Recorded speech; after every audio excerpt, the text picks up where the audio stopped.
¿Te la quitan? ¿Te quitan? Debe estar. ¿Dónde? No sé. Bueno, si no entramos otra vez. Perdón. ¿Abro yo? Sí. Bueno, ¿empiezo yo? Vale. Bueno, pues comenzamos con la primera ponencia, que corre a cargo de la profesora Soto García, con el título La incierta transferencia a Andalucía de las competencias en materia de protección internacional y sus posibles consecuencias en el autogobierno.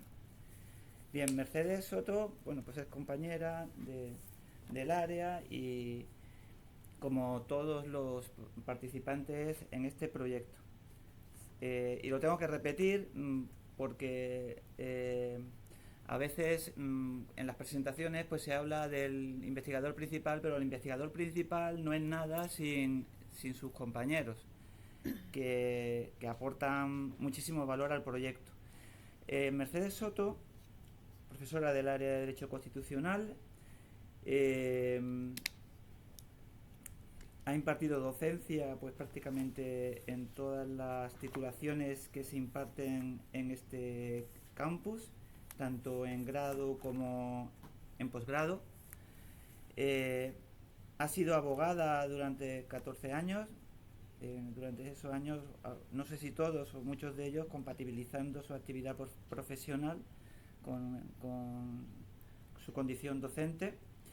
En lo que se refiere a sus líneas de investigación, pues destacan los temas en materia de derechos humanos, derechos fundamentales, el derecho a la educación digital, a la educación de los extranjeros, a la educación de los menores inmigrantes en situación irregular. También se ha ocupado de derechos emergentes, el derecho a la alimentación o el derecho a la protección de datos personales en el marco en el que todos nosotros pues, nos hemos ido formando, que es el marco de los proyectos de investigación del profesor Antonio Troncoso, y en transparencia de la administración pública. Sobre la materia que nos reúne en este foro, pues tiene varias publicaciones. Es miembro del grupo de investigación en el que estamos la mayoría de los profesores del área de Derecho Constitucional, y ha sido miembro de 5 proyectos de investigación nacionales o andaluces. A esta actividad docente investigadora hay que sumar su actividad gestora como coordinadora de movilidad de la Facultad de Derecho, coordinadora de convenios Erasmus, orientadora académica, y actualmente es directora del Secretariado de Convenios y Transparencia. Muchas gracias. Tiene la palabra Mercedes. Muchas gracias. Esto creo que hay. Vale. Muy bien, pues buenos días. Muchas gracias a Juan Moner por su presentación. Agradezco también a la decana la acogida, aunque ya se ha marchado, pero bueno, creo que siempre es un detalle, ¿no? que podamos contar con ella en cualquier actividad que se realice aquí en la facultad. Y también quiero agradecer a todos los que están presentes, muy tempranito, para lo que es habitual, que asistáis a pues esta primera conferencia, que he sido yo la que he pedido intervenir en primer lugar, pero soy consciente de que eso supone también romper el hielo e intentar pues crear interés en torno al tema. El interés se presume ya cuando alguien se inscribe, ¿no? en este evento, pero es cierto que bueno, pues que a veces hay otros motivos también, ¿no? para estar presentes. Por eso el diseño que he hecho de la intervención pues tiene, aunque evidentemente hablaré de esa posible transferencia de competencias, pero tiene un carácter bastante introductorio. A mí me gusta cuando estudio cualquier tema, pues voy a los inicios, voy a lo básico y a partir de ahí pues voy desenredando la madeja, ¿no? Y en cierto modo pues es lo que también voy a hacer hoy en esta intervención, ciñéndome a esa media hora, un poquito más, que pueda dar lugar luego a un coloquio, a reflexiones, o a compartir, ¿no?, ideas. Quizás lo primero sería explicar el título que le di a la intervención, porque en principio lo que acordamos que yo iba a trabajar en el proyecto, pues era esa posible transferencia, ¿no?, a Andalucía de competencias en materia de protección internacional, pero a la vista de los acontecimientos, conforme hemos ido avanzando en los trabajos del proyecto, pues realmente creo que podemos añadirle ese adjetivo, y el adjetivo de incierta se refiere a la materialización de la transferencia. El tema, el asunto, creo que queda definido, ¿no?, por el posible traspaso de competencias en ese ámbito material, aunque luego también intentaré perfilarlo. Pero efectivamente, a pesar de que, como ya Juan Manuel ha señalado, en la Estrategia Andaluza para la Inmigración, que se aprueba en el 2021 y que está a punto de concluir, 2021-2025, había una referencia expresa a la previsibilidad de una transferencia que parecía casi que se iba a producir de manera inmediata, e incluso, como luego también señalaré, hay un eje de la estrategia que está relacionada directamente con esa transferencia o con el nuevo modelo de acogida. A día de hoy pues no tenemos nada que avale la materialización real de la transferencia, al menos en lo que se refiere a la Comunidad Autónoma de Andalucía, porque efectivamente sí que ha habido un traspaso de servicios al País Vasco. Y bueno, y ahí hay también un proyecto de ley orgánica en el que yo no voy a entrar, lo dejo para otros ponentes que lo puedan analizar con más detalle, o que quieran referirse al mismo, que es otro modelo distinto. Es decir, me refiero al proyecto de ley orgánica de transferencia y delegación de competencias a Cataluña, que tiene un ámbito mucho más amplio, ¿no?, y también otras implicaciones y otras consecuencias. A pesar de esa incertidumbre, pues yo voy a intentar en estos minutos pues esbozar algunos elementos que pueden tener relevancia en el asunto. Como he dicho, se va a tratar de una visión global, sin perjuicio de que luego en la publicación anunciada pues pueda entrar en más detalle, un análisis más profundo. Para este esbozo pues voy a seguir ese índice dividido en 3 apartados la intervención, de manera que primero pues vamos a ir, como decía, a lo básico, al inicio, es decir, a tratar, aunque sea someramente, ¿no?, qué es la protección internacional, las nociones esenciales de esa protección internacional, porque a veces se da por sentado que todos sabemos de qué estamos hablando, pero no siempre es así. Y bueno, hoy hay menos alumnos aquí, que probablemente la mayoría de los que estáis aquí sí sepáis, ¿no?, de lo que estamos hablando, pero mañana, si hay más alumnos, probablemente, dependiendo de cuál sea el curso o del interés que puedan tener, pues habrá más carencias, ¿no?, en ese conocimiento. Entonces yo lo he planteado pues primero dando esas nociones básicas. En segundo lugar, pues trataré también de forma breve ese reparto competencial, es decir, las competencias que puede tener la comunidad autónoma, las competencias que son del Estado en relación con la protección internacional. Y el último apartado pues tiene que ver con qué actuaciones realmente se han llevado a cabo por parte de la Junta de Andalucía, en qué medida se podrían ver afectadas las competencias que ha asumido la Junta de Andalucía, y si en ese sentido pues podemos considerar que la decisión que ya se ha adoptado de común acuerdo con el País Vasco podría ser el ejemplo, y bueno, qué habría que tener en cuenta, ¿no?, de ese ejemplo. Empezando entonces por el primer apartado, cuando hablamos de protección internacional, podríamos decir que nos referimos a un conjunto de disposiciones, de medidas, de mecanismos que tienen una finalidad común. Esa finalidad sería asistir a personas que se ven obligadas a salir de sus países de origen para escapar de un peligro y que solicitan ser acogidas en otro país. Esas disposiciones, a su vez, comprenden varios estatutos posibles. Pueden ser similares entre sí, pero podríamos diferenciarlos. En sentido estricto, lo que denominamos protección internacional estaría comprendido por el asilo y la protección subsidiaria, pero veremos que hay otros dos mecanismos que vienen también a cubrir otras vertientes de esa necesidad de ayuda de personas que podríamos también denominar desplazadas, ¿no? Son personas que salen de sus países de origen por esos motivos de riesgos graves para su vida, para la existencia. El derecho de asilo, que sería el primero de esos estatutos, es también el más conocido, el que tiene más tradición, y está recogido de manera expresa en el texto de la Constitución Española de 1978, en el artículo 13.4. Si bien no lo es, no se ha recogido como derecho fundamental en sentido estricto, no recibe la máxima protección, y eso pues también tiene sus consecuencias. El desarrollo a nivel interno se hace mediante la Ley 12/2009, que regula el derecho de asilo y la protección subsidiaria. Pero el origen de la institución es internacional.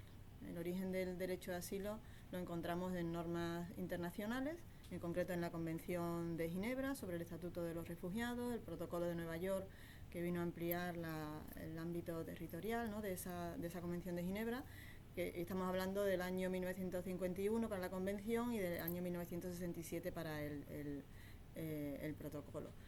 España se adhiere a ambos instrumentos internacionales en agosto de 1978, un poco antes de la aprobación de la Constitución, en un periodo en el que una vez empieza la transición, pues también hay una acción para incorporar al Estado español a numerosos tratados internacionales que hasta ese momento pues no formaban parte del derecho interno.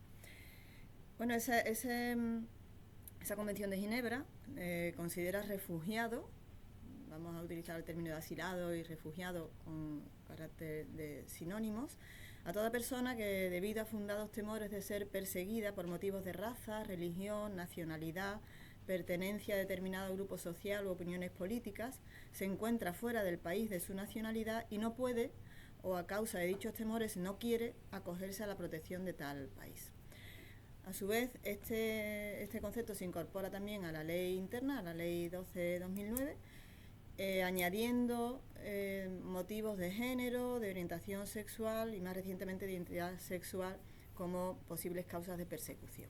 Bueno, que se puede solicitar asilo y se puede adquirir la condición o el estatuto de refugiado si se demuestra, si se acredita, pues encontrarse en esas circunstancias.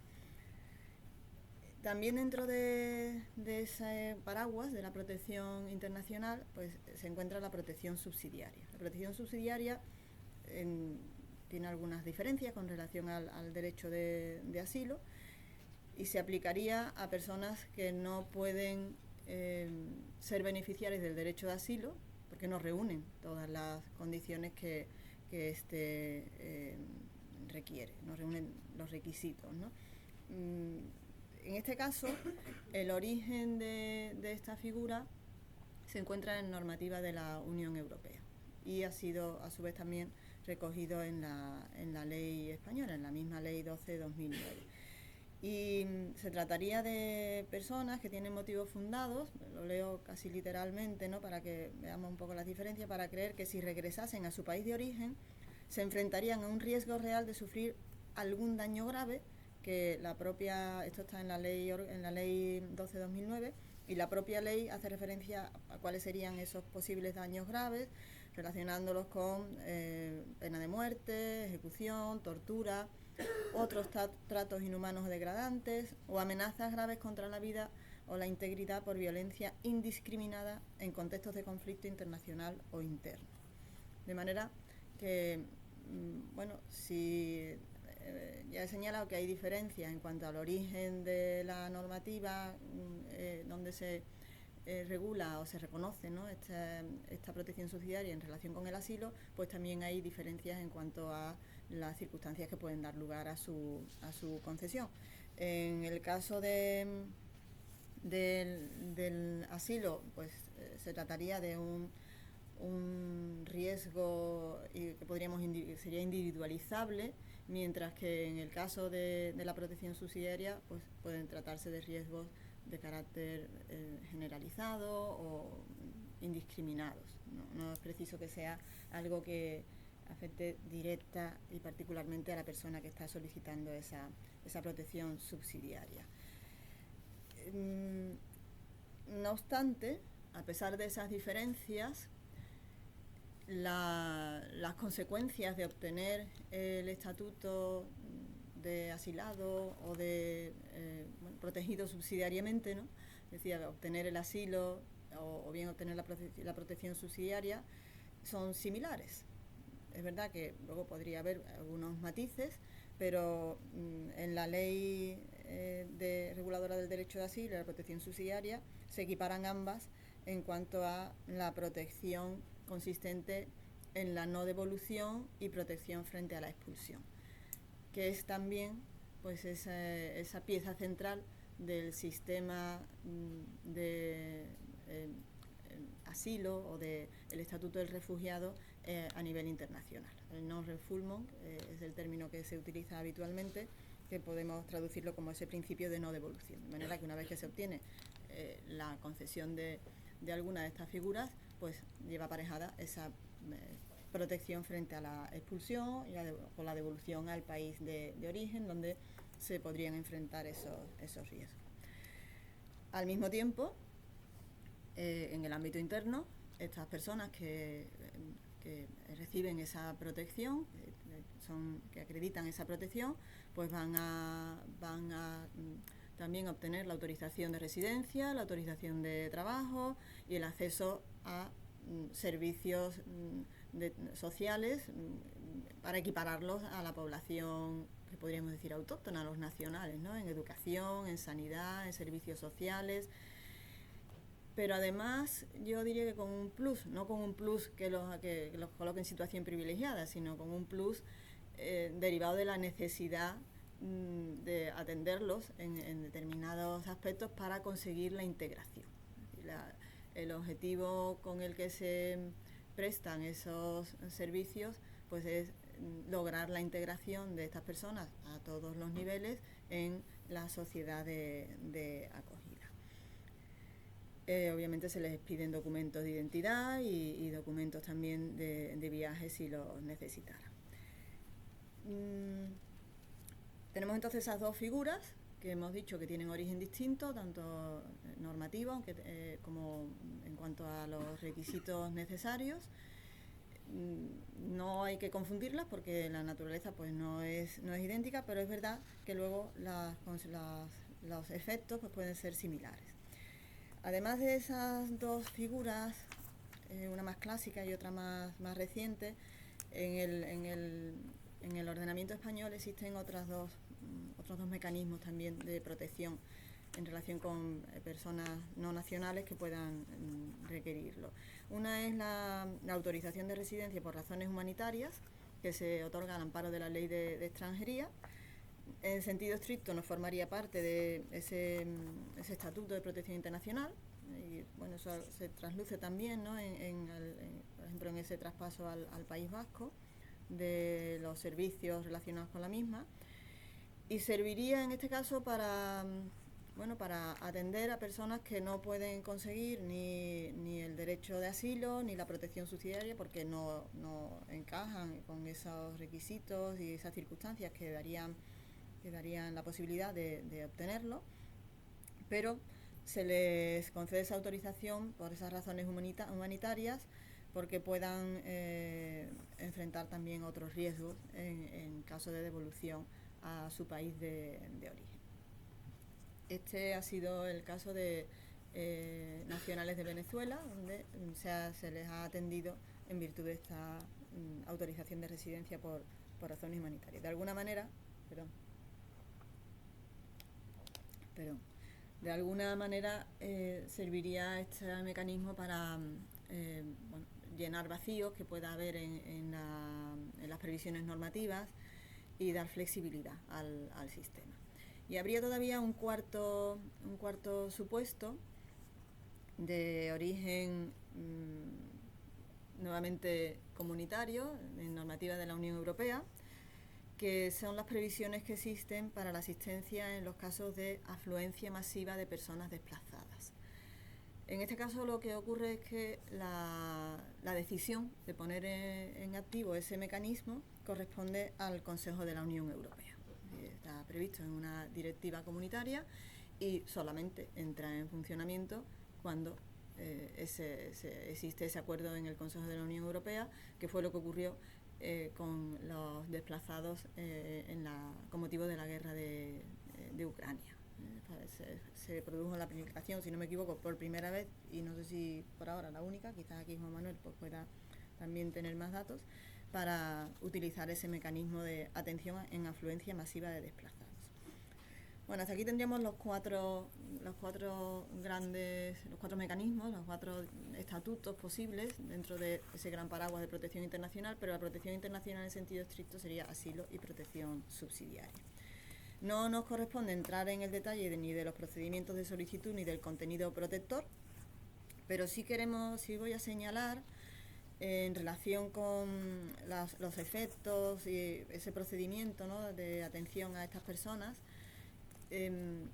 que una vez que se produce la entrada, ¿no?, en el sistema de acogida, la normativa que regula cómo se va a atender a los refugiados ha estructurado el denominado itinerario de acogida en 3 fases.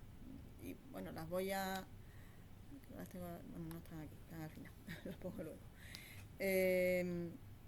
¿Por qué señalo por qué hago esa referencia, ¿no?, a esa estructura del procedimiento y de la atención?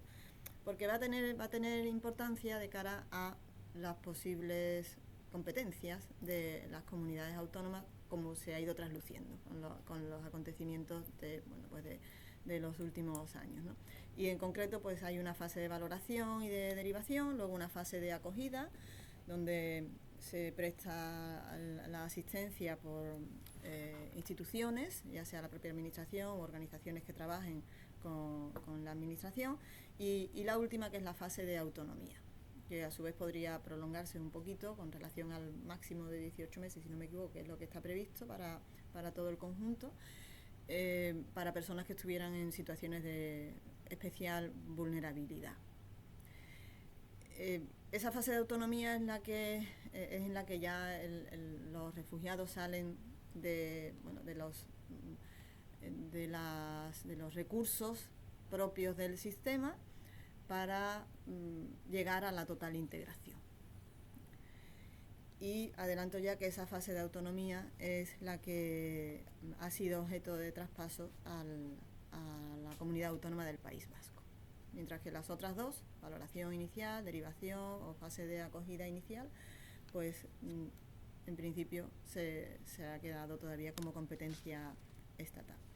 Tampoco quiero terminar este primer apartado sin hacer referencia a que, a pesar de la aparente simplicidad que pueda derivarse de la manera en que lo he resumido aquí, ¿no?, para esta exposición, los solicitantes de asilo o de alguna de estas, sobre todo asilo o protección subsidiaria, ¿no?, que son las 2 que hemos dicho que son centrales, se enfrentan a procedimientos que no son tan simples, que son complicados y donde se producen pues numerosas dificultades.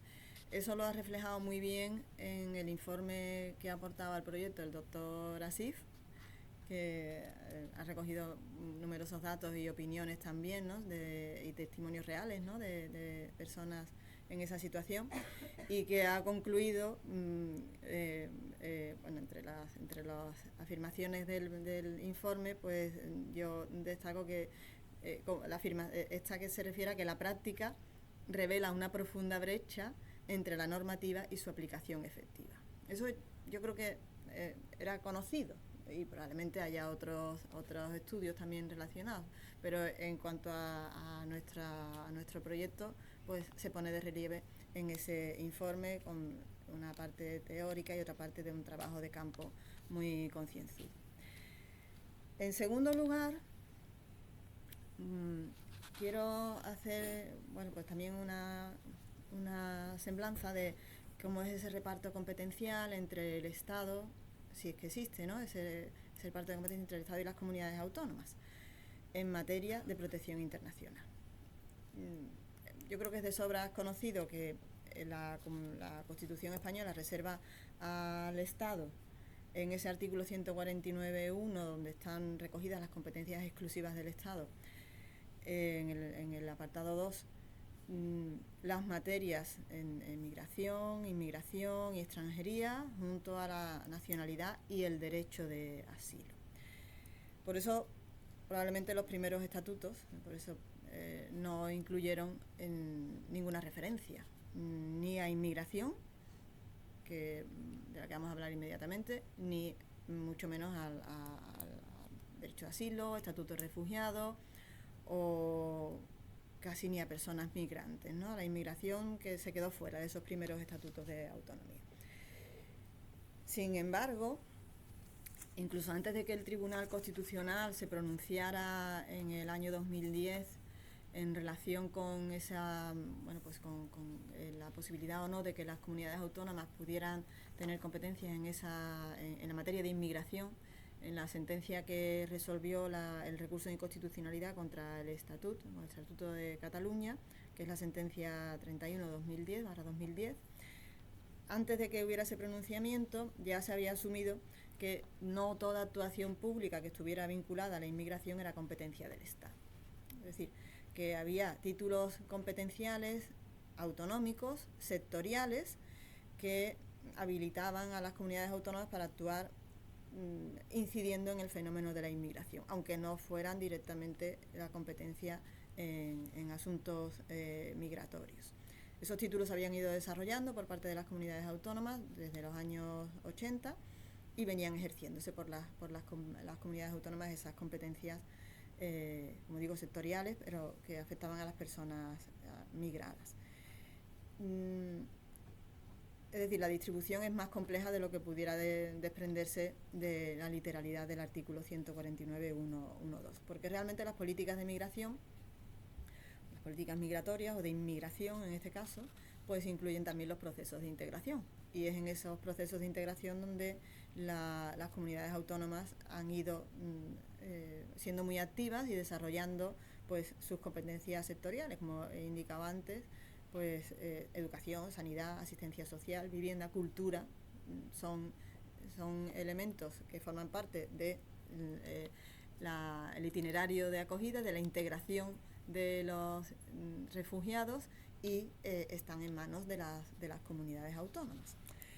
Es cierto también que esa sentencia 31 no termina de reconfigurar o de definir. Algunos autores dicen que no se atreve a afirmar que existen competencias autonómicas en materia de inmigración, pero sí que manifiesta expresamente que esa afirmación o esa reserva del 149 no enerva otros títulos competenciales de las comunidades autónomas que tienen evidente incidencia en la población migratoria. La prestación de servicios sociales, las correspondientes políticas sociales, son las comunidades autónomas las gestoras de las mismas, y sin decir expresamente que hay un ámbito competencial de las comunidades autónomas en materia de inmigración, se está convalidando lo que era ya una realidad, a pesar de esa reserva literal en el artículo 149. Las comunidades autónomas estaban interviniendo de manera legítima en uso de las competencias que tenían asumidas en sus respectivos estatutos en uno de los pilares básicos de la política migratoria, que es esa integración de la población inmigrante.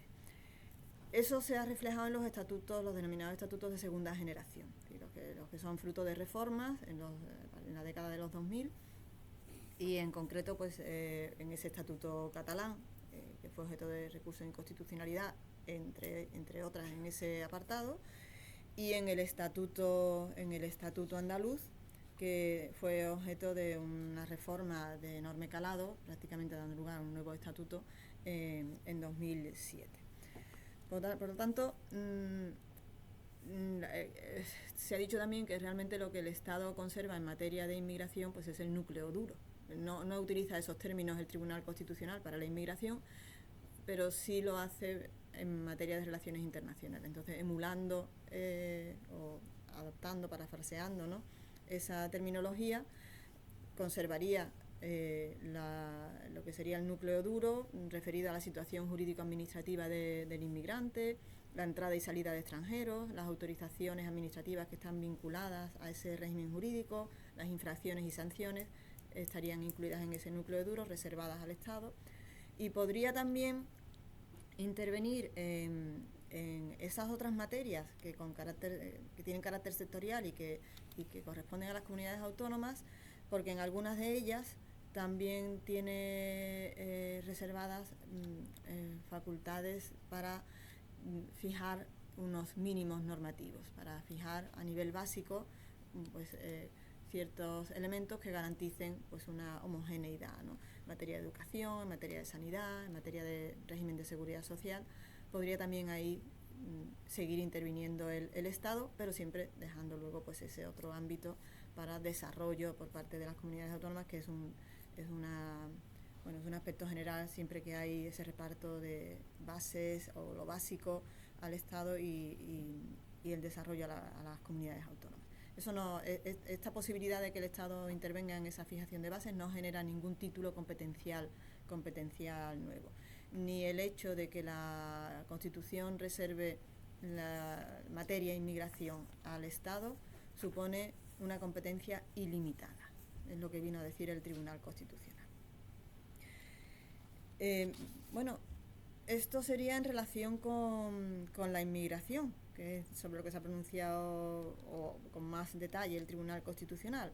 Y en cuanto al asilo, porque el asilo se menciona de forma independiente en ese artículo 149.1.2. Realmente, por una parte, tenemos un pronunciamiento del Tribunal Constitucional sobre a quién corresponde la competencia, pero no se entra en diseccionar otras posibles facultades relacionadas con el asilo. Y realmente el Estatuto de Autonomía andaluz no menciona el asilo. Sí que hay muchas menciones a la inmigración, asumiendo como competencia las políticas de integración y participación social, económica y cultural de los inmigrantes en el marco de sus competencias. Podríamos considerar que ahí de manera implícita estaría incluida también pues la integración de los refugiados, es decir, que no haría falta que se mencionara expresamente, porque lo podríamos considerar aquí, al menos en ese aspecto de actividad relacionada con la integración. Y otras menciones que encontramos en el Estatuto, más allá de los principios rectores, que sí tienen que ver pues también con la integración, o el reconocimiento de derechos y deberes a cualquier persona empadronada en Andalucía, con independencia de su nacionalidad, pues guardan relación más con otros aspectos de la inmigración. Si no hay una mención específica ni explícita del asilo. Y como decía, en la jurisprudencia del Tribunal Constitucional tampoco hay un análisis con detalle del reparto o de las posibles competencias de unos u otros entes. Sí que encontramos la afirmación de que al Estado se le atribuye la competencia exclusiva en esta materia, es decir, reiterando lo que dice el propio artículo 149. Se hace en una sentencia de 2019, precisamente en relación con una norma autonómica, en este caso de Aragón. Y se insiste en que no dispone la comunidad autónoma de competencia alguna sobre el derecho de asilo. Bien, esta es la afirmación que hace el Tribunal Constitucional. Sin embargo, yo no veo personalmente obstáculos, no sé, de esto también lo lanzo al posible debate. Creo que podemos llegar a un acuerdo.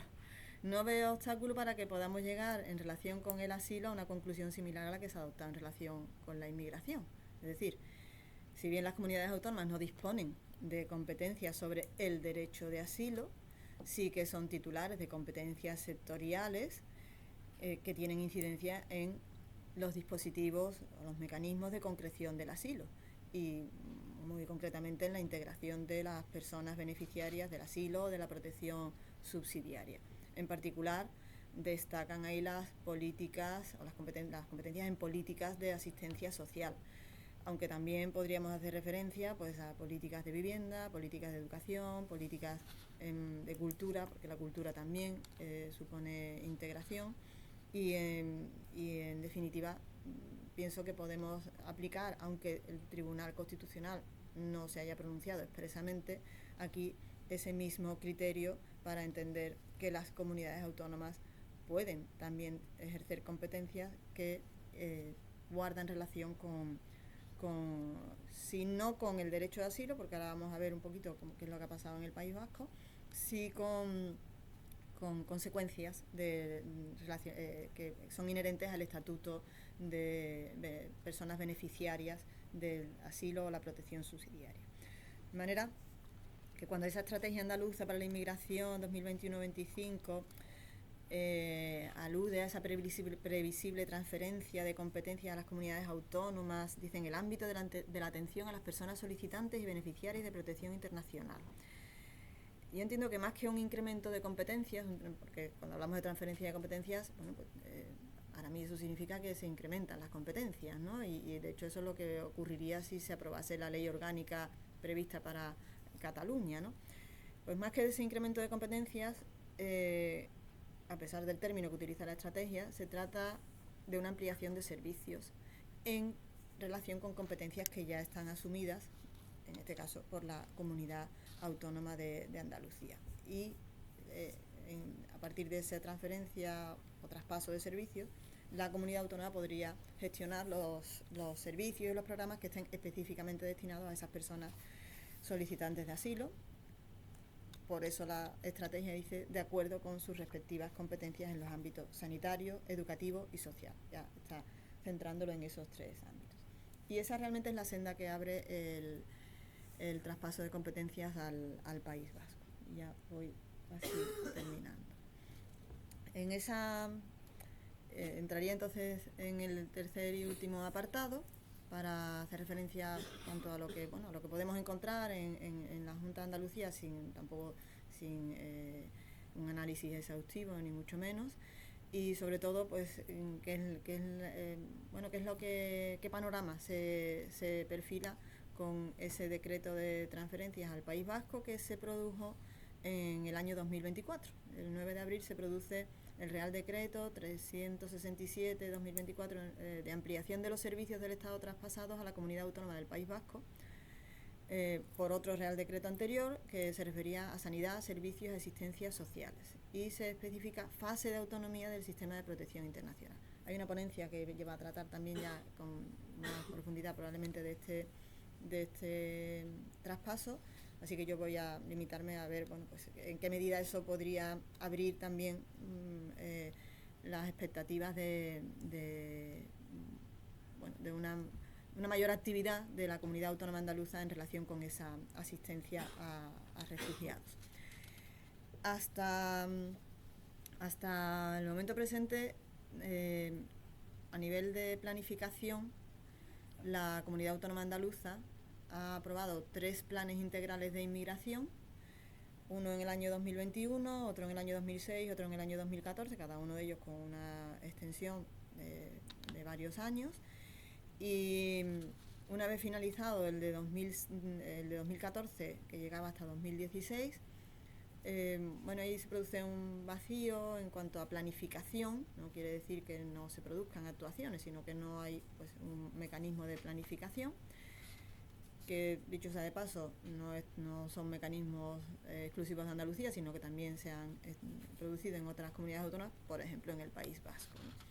Y después de 2016 lo que cambia un poco el modelo lo que ocurre es que cambia el modelo y se aprueba no un plan, sino una estrategia, la ya repetida Estrategia para la Inmigración 2021-2025, que lleva el sobrenombre de Inclusión y Convivencia y que además da lugar cada año a un plan operativo. Lo que no he encontrado es la evaluación de no de la estrategia en su conjunto, porque todavía no ha terminado, pero sí al menos de los planes operativos, que si no me equivoco está prevista en la estrategia, pero bueno, pues la actividad administrativa, si no se evalúa, pues no podemos tampoco identificar los errores y mejorar en relación con los fallos que se puedan haber producido, ¿no? Entonces entiendo que se va a producir la evaluación, estaremos atentos a la misma. Bueno, entre los planes y la estrategia andaluza sí he encontrado un cambio sustancial. También es verdad que se produce el cambio en el estatuto, ¿no?, entre unos y otros, más o menos a mitad, ¿no?, del desarrollo de este tipo de previsiones,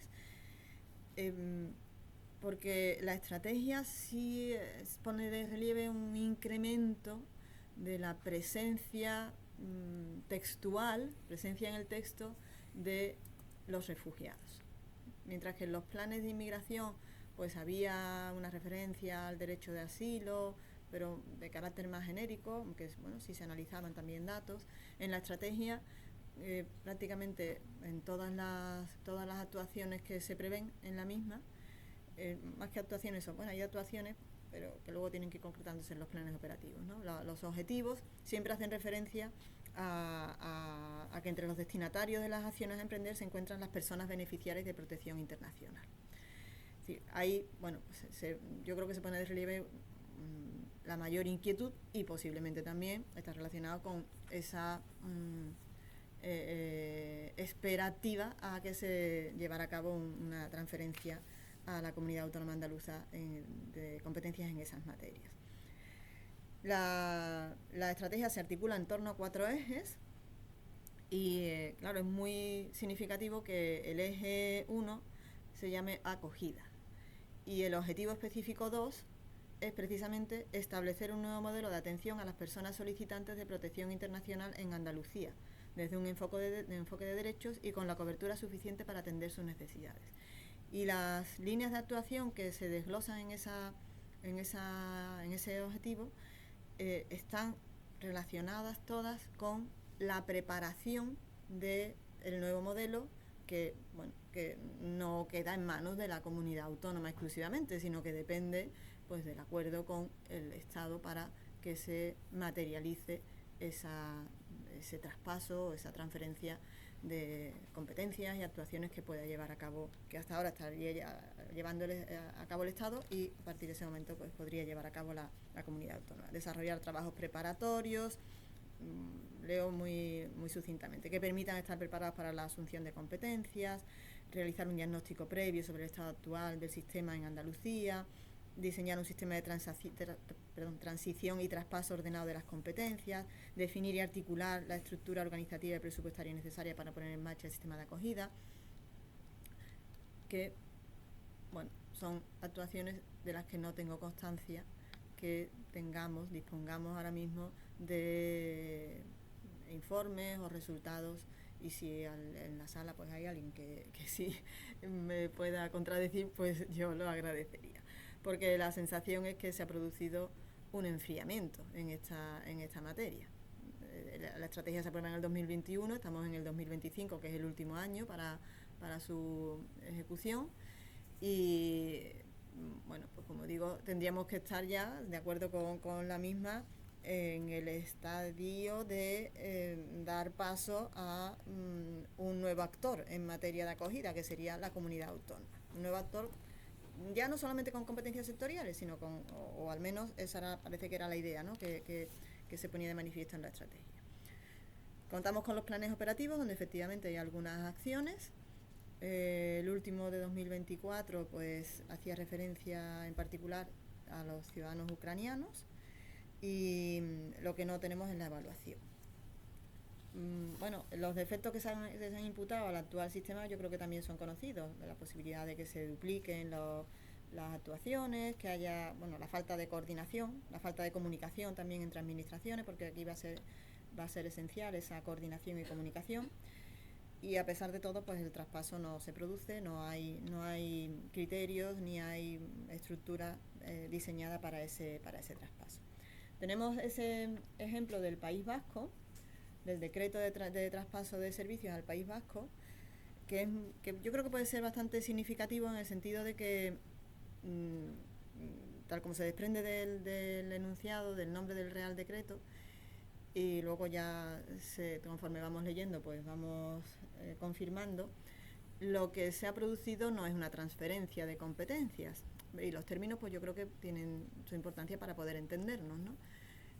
Lo que se produce es un traspaso de servicios, y se hace ampliando los servicios ya traspasados en el ámbito de competencias en asistencia social, en esos 3 apartados que cita el propio título del decreto, en materia de sanidad, servicios y asistencias sociales, en este caso relacionadas, competencias o facultades que estarán relacionadas con la asistencia en concreto a los beneficiarios de la protección internacional. Para que vean un poco a lo que se refiere, pero muy brevemente, porque como digo, hay luego una ponencia que no quiero pisar ni adelantar, pues se traspasan dentro de la fase de acogida, de la fase de autonomía, sucintamente también la he explicado ya en esta última diapositiva, se traspasa esta, que sería la tercera fase, porque la 0 es la de valoración y derivación, luego tendríamos la de acogida, donde hay pues un apoyo, pero en instituciones de la propia administración o a través de los mecanismos que la propia administración prevé, instituciones que trabajan con la administración, que también se va a hablar de ello en otra ponencia. Y por último sería la preparación a la autonomía. Aquí se sale ya, ¿no?, de esos recursos. Se sigue teniendo el apoyo, pero se sale de los recursos directamente gestionados o en régimen de concierto por parte de la administración. Entonces, esto es lo que se traspasa al País Vasco.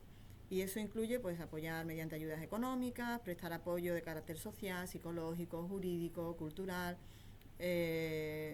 proporcionar enseñanza del idioma, asesoramiento sociolaboral y en materia de programas de formación, servicios de traducción y de interpretación, apoyar la conciliación de esas actividades con la vida familiar y personal de estas personas. Y bueno, hay una coletilla final que incluye realizar cualesquiera otras actuaciones necesarias para asegurar la plena inclusión en la sociedad, que podrían permitir pues que se realizaran algunas más, pero ceñido siempre a ese tercer momento. El Estado también se reserva. En ese mismo decreto se reserva al Estado la legislación, el ejercicio de la potestad reglamentaria que tengan que ver con la protección internacional y el contenido de dicha protección internacional, lo va a delimitar siempre el Estado, la tramitación de las solicitudes, incluida la resolución y la notificación, la potestad normativa, el ejercicio de la acogida, es decir, las 2 primeras fases, y la determinación de los requisitos básicos de las prestaciones de la fase de autonomía, es decir, que el País Vasco, la Comunidad Autónoma del País Vasco va a ser gestora, ejecutora, pero hay unos requisitos que ya vienen dados por el Estado. Hay un auténtico reparto. Aquí sí se materializa el reparto competencial, aunque sea a ese nivel de traspaso, de aumento de servicios en unas concretas materias.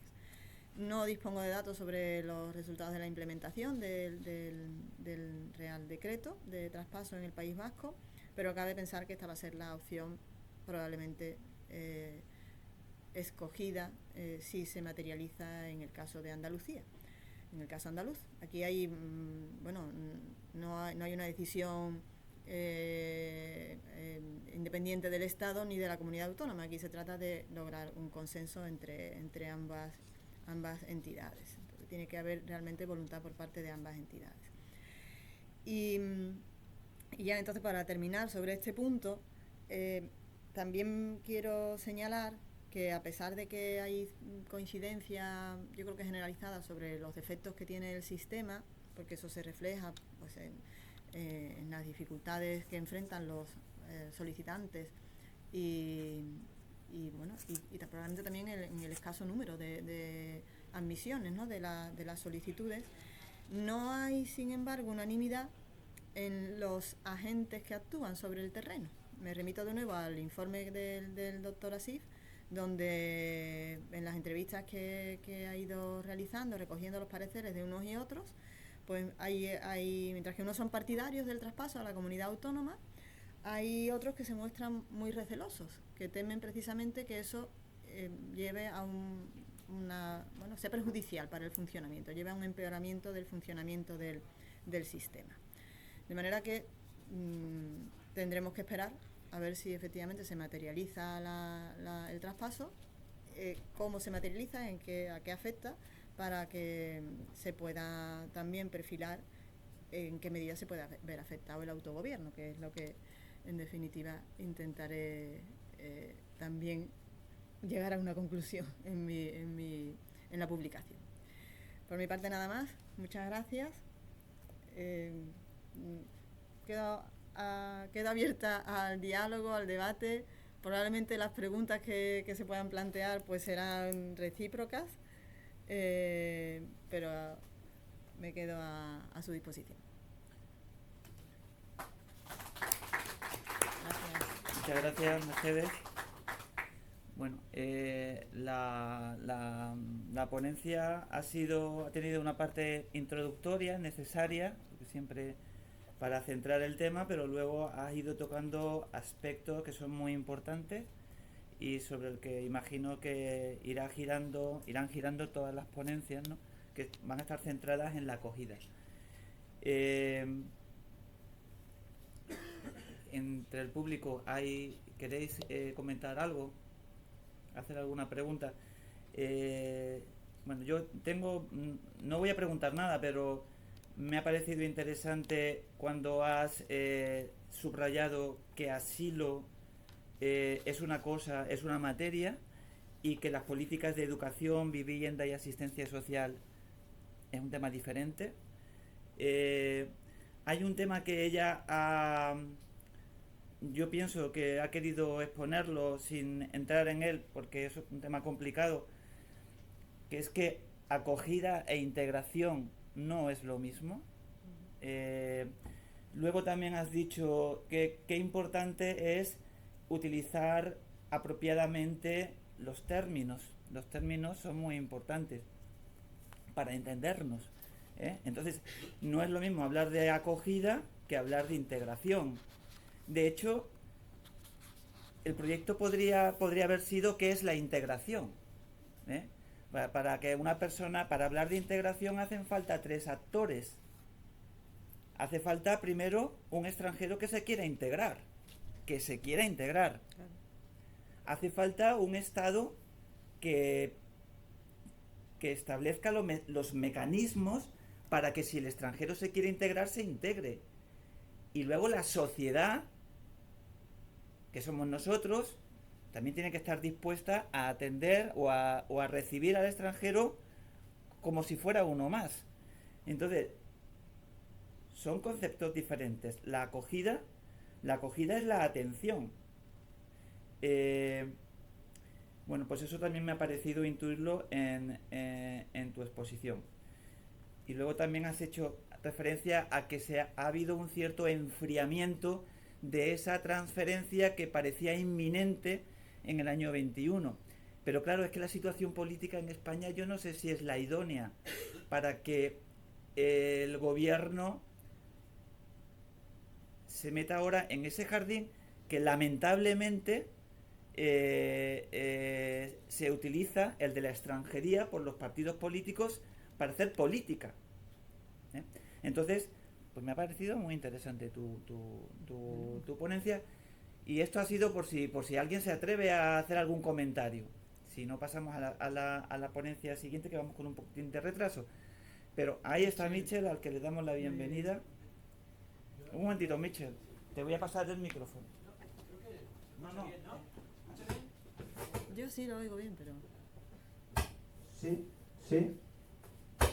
en el traspaso de competencia, el municipalismo, los ayuntamientos, ¿vale? También, yo quería claro. resaltarlo, aquí Rosa, que Sí, representa sí, sí. al área esa de este ayuntamiento, Sí. porque desde la práctica y la realidad del día a día, que es la que yo represento, ¿vale? Es fundamental la parte de cómo al final el ayuntamiento, los servicios sociales tienen mucho que decir en todo este traspaso de competencias. Tiene toda la razón. Vamos, me interesa el tema de País Vasco, el tema de servicios sociales, atención social, porque al final es donde, pues no todas, pero algunas de estas personas, incluso con protección subsidiaria y tal, pues al final es donde la puerta donde van a llamar. Entonces, me parece interesante eso, no sé, si se menciona algo, si hay algo sobre municipalismo, ayuntamiento, servicios sociales, en ese traspaso de competencia. Bueno, en el decreto creo que no hay en el decreto creo que no, el decreto de traspaso ¿así? ¿Se oye ahora? Yo creo que en el decreto de traspaso al País Vasco no he visto nada sobre una mención específica, una mención expresa, pero sí que es verdad que en los documentos andaluces sí se hace referencia a esa participación de los municipios. La comunidad también tiene competencias en materia de administración local. Entonces, sí, efectivamente. Entonces, bueno, eso sí, esto ha sido una ponencia, es un resumen, pero quizás sí, pues se me ha quedado en el tintero esa referencia a la coparticipación de los municipios, que son la administración más cercana, claro, los que también tienen una actividad en materia de vivienda, en materia de educación, en materia de asistencia social. Yo, bueno, lo he enfocado hoy solamente desde el punto de vista de la comunidad autónoma, pero efectivamente, tiene toda la razón. Y sobre alguno de el tema de la acogida y la integración, claro, yo creo que también aquí cuando se dice acogida, pues pensamos, bueno, pues a los que llegan, ¿no? Los que llegan, pues claro, los vamos a atender, los vamos a acoger. Lo que pasa es que la propia normativa mezcla un poco, ¿no? Ambas ideas, la acogida y la integración, porque si nos vamos al reglamento que regula el sistema de acogida en materia de protección internacional, pues define el itinerario de acogida como el proceso dirigido a favorecer la adquisición gradual de autonomía de las personas destinatarias a través del acceso a las prestaciones y recursos del sistema de acuerdo con el momento del procedimiento de protección internacional en el que se encuentren, con sus características personales y familiares, así como sus eventuales necesidades específicas en materia de acogida e inclusión sociolaboral. Es decir, que todas las actividades, de todo esto que luego se estructura en 3 fases, es acogida, aunque, bueno, pues quizás de una forma más literal, pues probablemente acogida sea esto, ¿no? Es decir, esa primera entrada, pero luego la normativa pues utiliza el término general para luego diferenciar en esas 3 fases. Y desde mi punto de vista yo pienso que quizás la que menos tenga que ver con integración, aunque también, ¿no? Pues puede ser esa primera valoración, que es la que hace que luego, bueno, que se valora las necesidades, la situación de vulnerabilidad que puede influir luego en la duración del itinerario, pero que es la que hace que luego ya se comience, ¿no? con la derivación a recursos para conseguir finalmente la integración. La integración sería el objetivo final, el objetivo último de la autonomía. No es autonomía, la autonomía de la persona se refiere aquí, ¿no? La autonomía del refugiado no es autonomía separada del conjunto de la sociedad. De hecho, aquí pues, en la estrategia también hay una mención, ¿no? A la participación.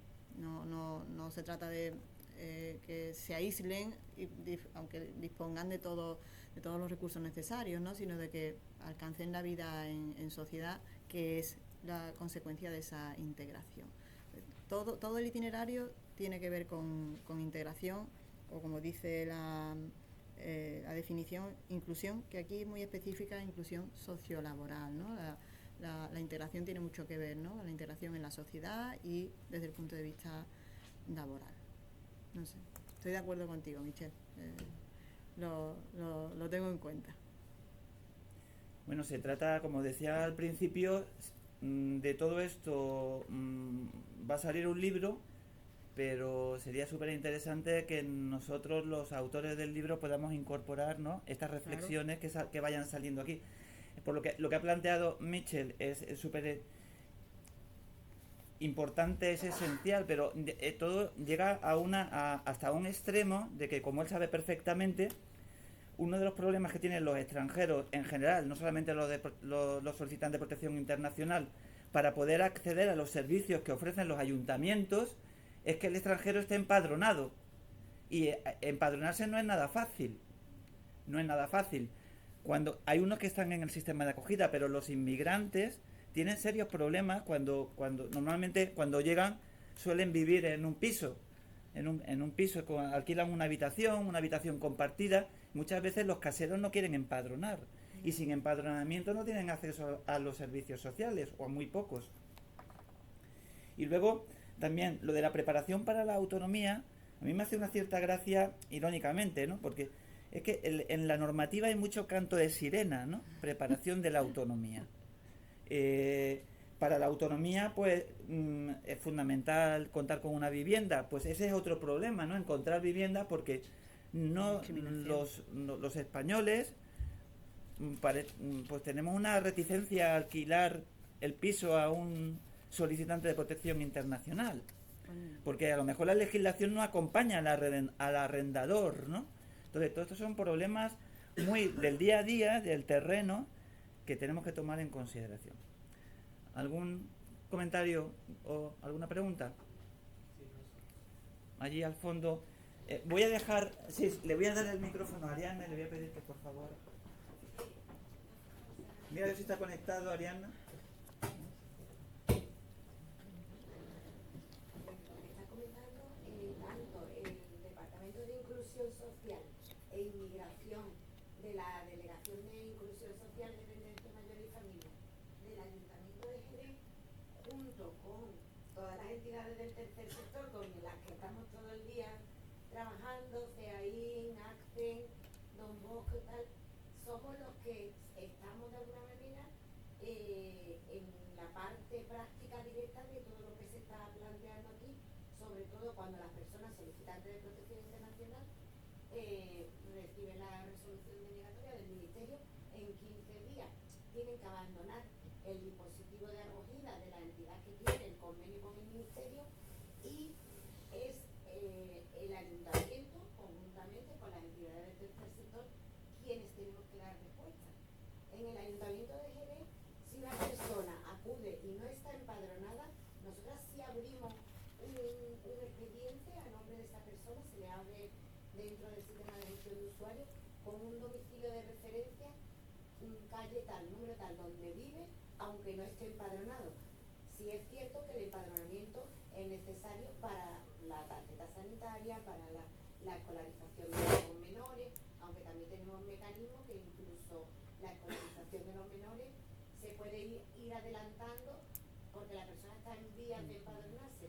El padrón municipal de Jerez está muy saturado y tenemos como etapas también según el gobierno que haya, donde hay como mecanismos o vías que van facilitando, otras veces que es necesario establecer una serie de limitaciones porque por dato numérico en agosto, en el mes de agosto de 2025 se empadronaron 900 personas, nuevos empadronamientos, con lo cual el servicio está muy saturado. La persona que está al frente atiende casuística de personas migrantes de forma puntual y bueno, no quiero, pero el traspaso de competencia a nivel de la comunidad autónoma y a nivel municipal sería fundamental porque todo esto, o sea, el escenario social que tenemos no se adecua a los servicios, a los recursos humanos, a las prestaciones, a la adaptación de esas prestaciones a esta población, renta mínima de inserción de la Junta de Andalucía, ingreso mínimo vital, nos piden una serie de documentación que las personas migrantes ni siquiera tienen o que se acrediten unas circunstancias que la persona viene de un país que está en guerra, imposible de acreditar, por lo que no pueden acceder a esas prestaciones. Entonces todo necesitaría modernizarse y adaptarse al escenario social que tenemos actualmente. Vamos como por dos caminos distintos y el personal que está al frente, no solo del ayuntamiento, sino de todas las entidades, nos vemos con una carencia de recursos y de legitimidad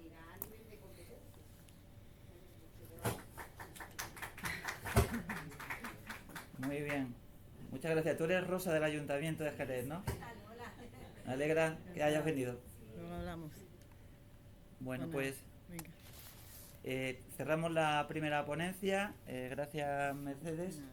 Y le pedimos al siguiente ponente, que es el doctor Antonio Troncoso, que por favor ocupe el estrado y te dejo con él, ¿vale? Menos, espérate, voy a... Mira, yo saco esto. ¿Quieres poner tu memoria?